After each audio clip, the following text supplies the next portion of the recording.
Tell me okay, all right. For you, Bernie, what was the driving force or motivating force to get involved in kind of the mind-body connection to begin with? I mean, I'm sure a lot of people stereotype and say, "But you're a surgeon. How can you be involved with the psychology of it, the psychology of illness?" Well, what was the driving force for you? I think two things. One was an illness I went through that was a very severe infection that put me in the hospital that I really looked at, why do I get sick now? A lot of joyous things had happened, but there were a lot of things, new home, new children, new practice, and that suddenly also dropped me into the patient's world. I realized what an incredible place this was. I didn't know a thing about it. How does it feel to be stuck in bed with an IV in isolation? Nobody wants to come into your room. I mean, you're really trapped in a sense and out of control. So I think that was a big push forward. And what I began to do was talk to patients in the office. You see, if you then walked into my office with an infection and I said to you, hey, what happened? You moved to a new house or have something else? And you'd say, how do you know that? And I began to see that there was a relationship between illness and lifestyle, but I didn't know what to do with it. And part of that is because surgeons don't read that literature. It's never presented to them. And so it took years for me to begin to come across things like Carl Simonton and Stephanie Simonton's book, Getting Well Again, and to look at things and say, here's some workbooks. Here's some things that I can apply in my practice. And also the other big step forward was not just treating illness, but learning from people that they needed to know how to live with illness, you see. And this was, I'd say, the big step forward, and led to my starting what we've labeled exceptional cancer patient groups, which abbreviated ECAP because it's not just cancer. I mean, there's multiple sclerosis, lupus, diabetes. It doesn't matter, or heart disease, what disease you're talking about, the response is going to be the same. And so it's, you know, an attempt to interrelate lifestyle and disease and also affect the course of your illness. Why do you think so many people, though, are skeptical of and afraid to see that there might be a lifestyle, emotion connection to disease? I think they're too big. Excuse me. You have to give her a little space in between. All right. Okay. You should talk faster. I know I should. I think there are two or three things involved.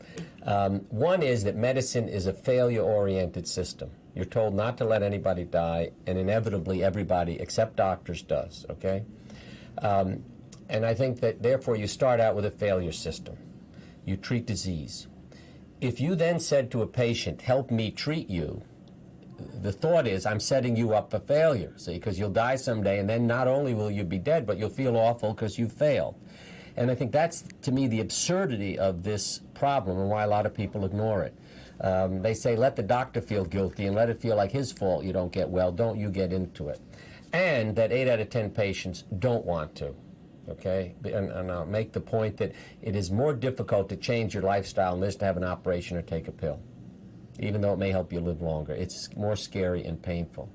So I think those are the big issues. And then the other is, my words would be, do you want to participate and take some responsibility for your life and what, you know, happens to you, not to say, I feel guilty, it's my fault, and I'm to blame.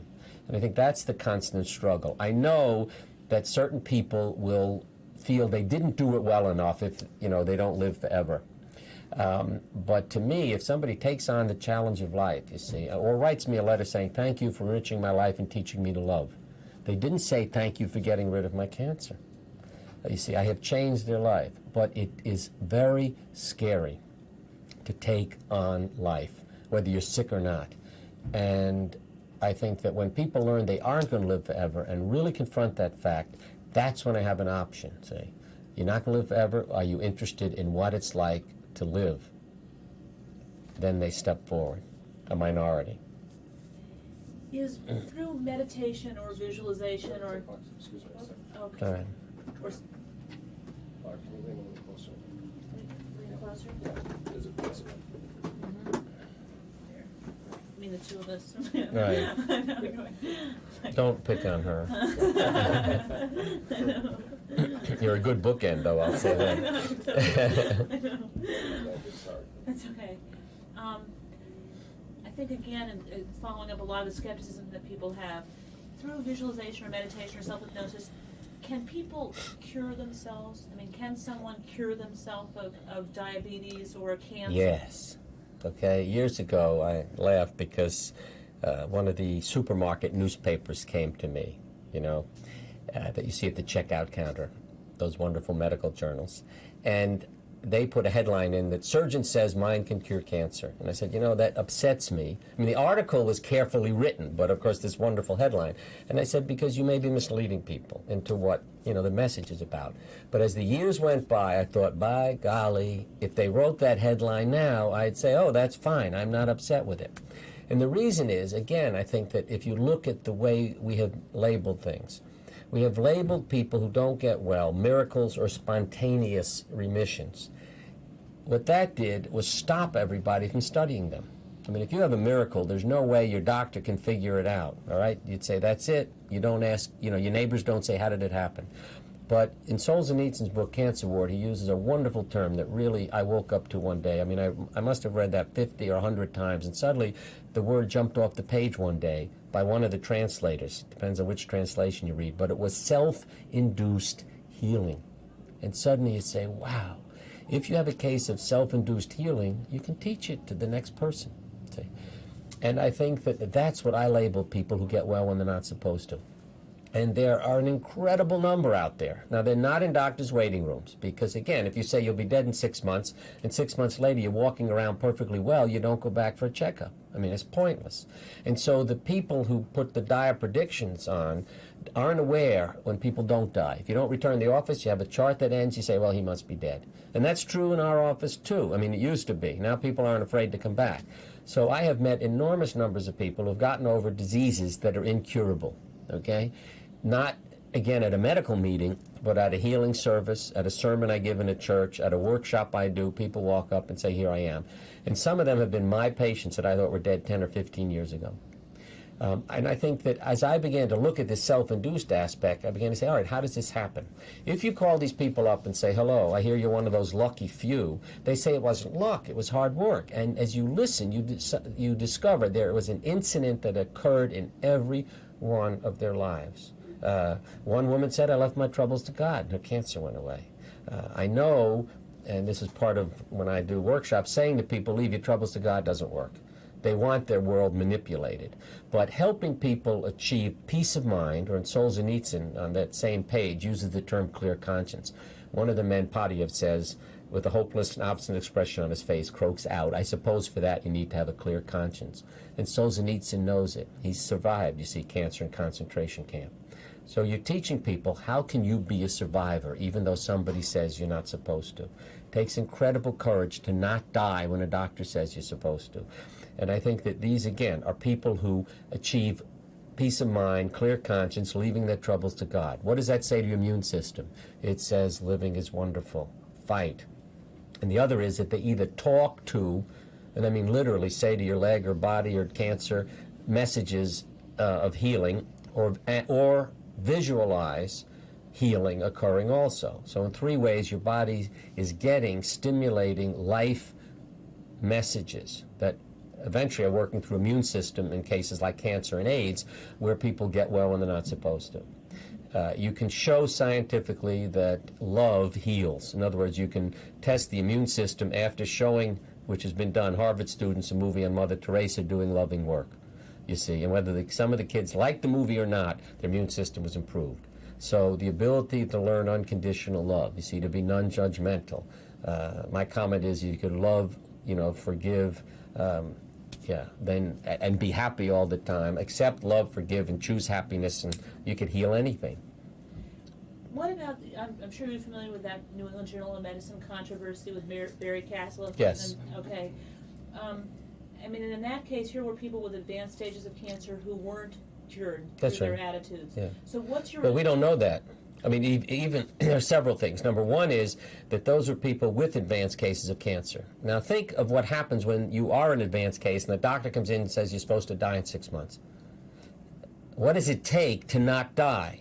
It takes an exceptional patient, you see, to say, I'm not going to die in 6 months. It is we're not talking about a large percentage here, but what I'm talking about is you can help a lot of people live longer and better, and you can help a few. It might be 2%, it might be 5%, even survive when they're not supposed to. So out of those people, what you have to look at, see, even in Castellet's study, there's a big spectrum. Why did some live longer than others? That's what I'm interested in. also, as many people have said, since those people were close to being terminal, most of them had that message, you see, you're going to be dead in 6 months. And so they lie down and die in 6 months. If 2 to 5% don't or live longer, that's what I feel she needs to do. See, take the ones who did live, say, a year instead of 3 months and say, what's the difference between those people? How much do you change after you learn about your illness? Because the profile of the person on the day you get sick is not what's significant. It's how much the individual changes from that point on. That's significant. So, you know, president gets cancer. So does a bum in the street. What happens on the day they learn they have cancer?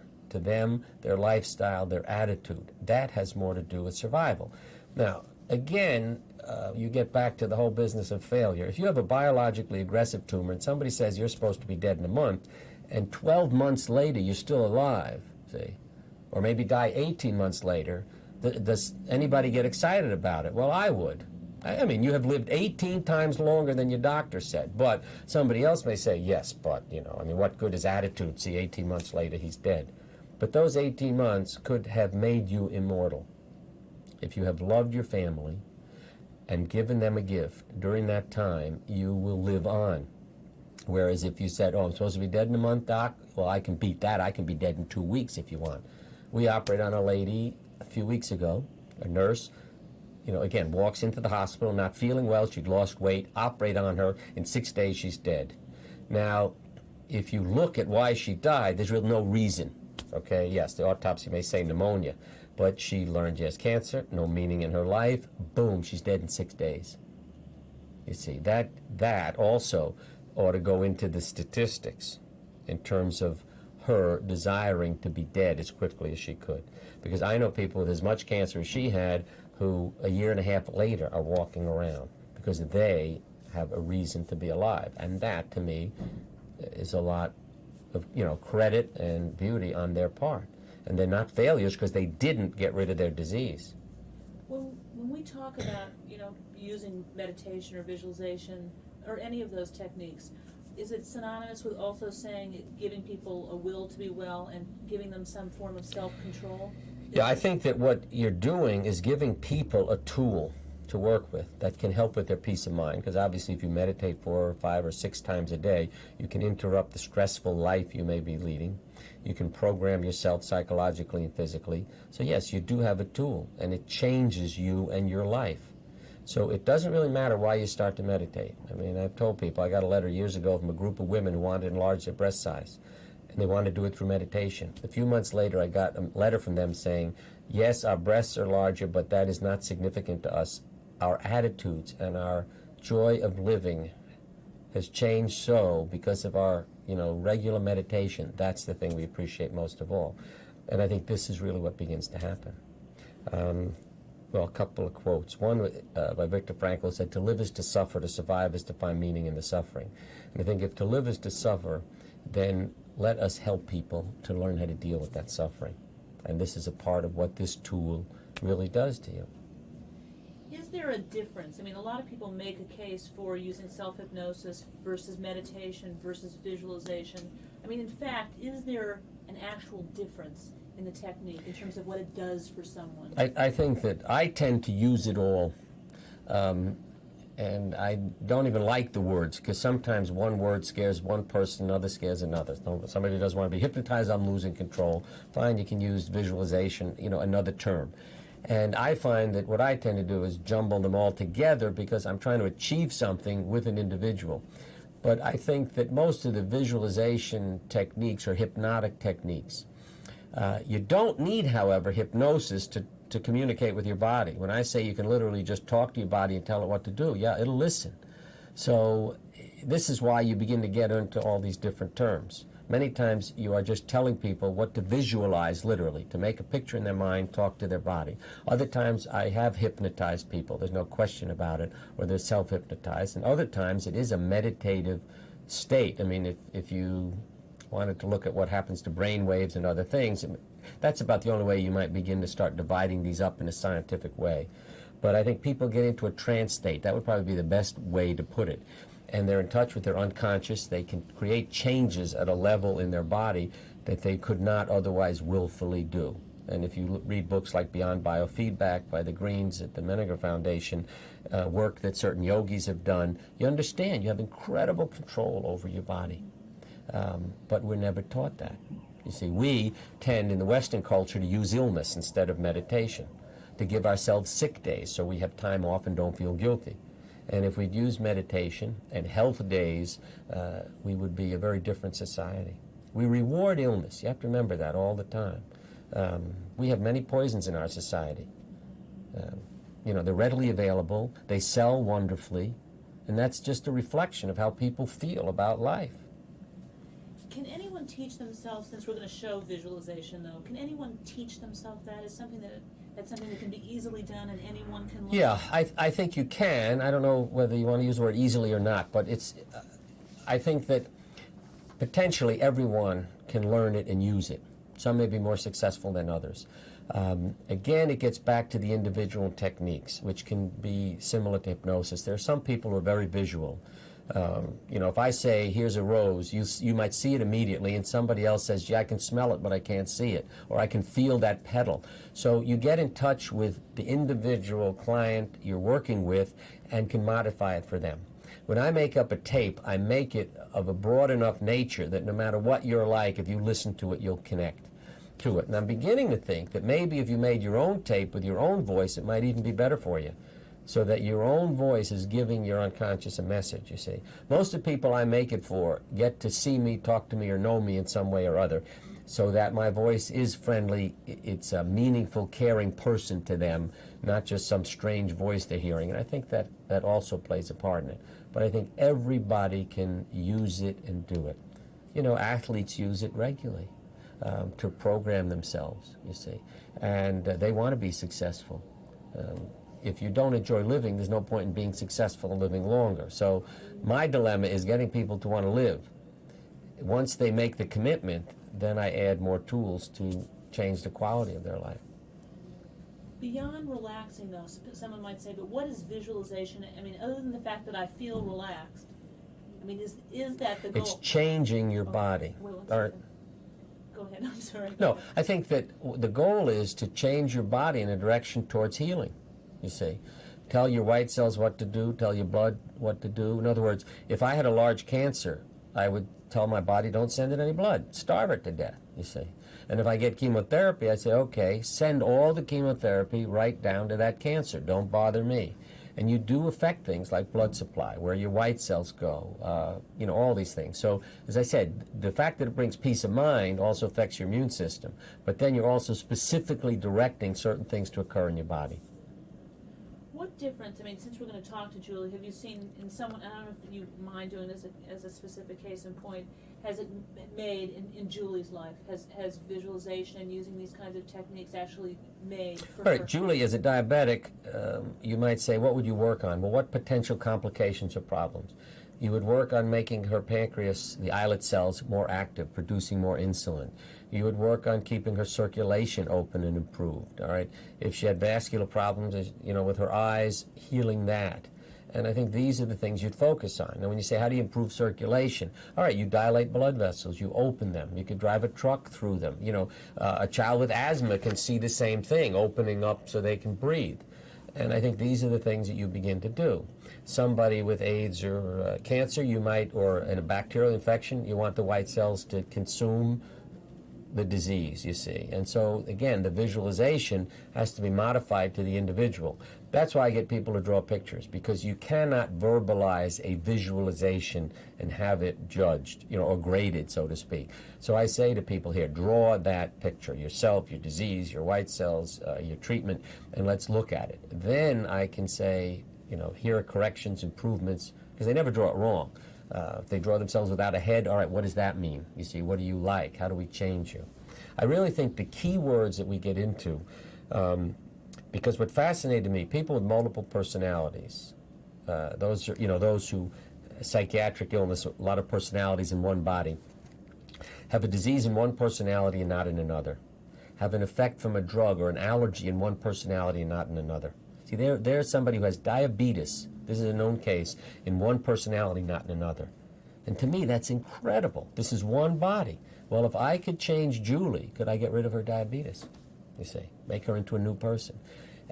And I think this is, to me, the most incredibly fascinating aspect of what we're doing, that if one changes one's personality, see, you may create an awareness on the part of the body that this disease belongs to that other person, and let's get rid of it. We're new now. Again, immune system oriented and a lot of other things that go into it. Because diabetes is very similar, particularly childhood diabetes, as Julie had, that it usually occurs after some traumatic event. She doesn't, I don't think, specifically recall something when she was 9 years old or the year before. But that, again, is another disease where that 90% of the time is fairly obvious in the child's life and why this has happened at that time.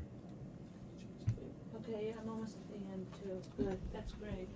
We'll just change temperature for a second.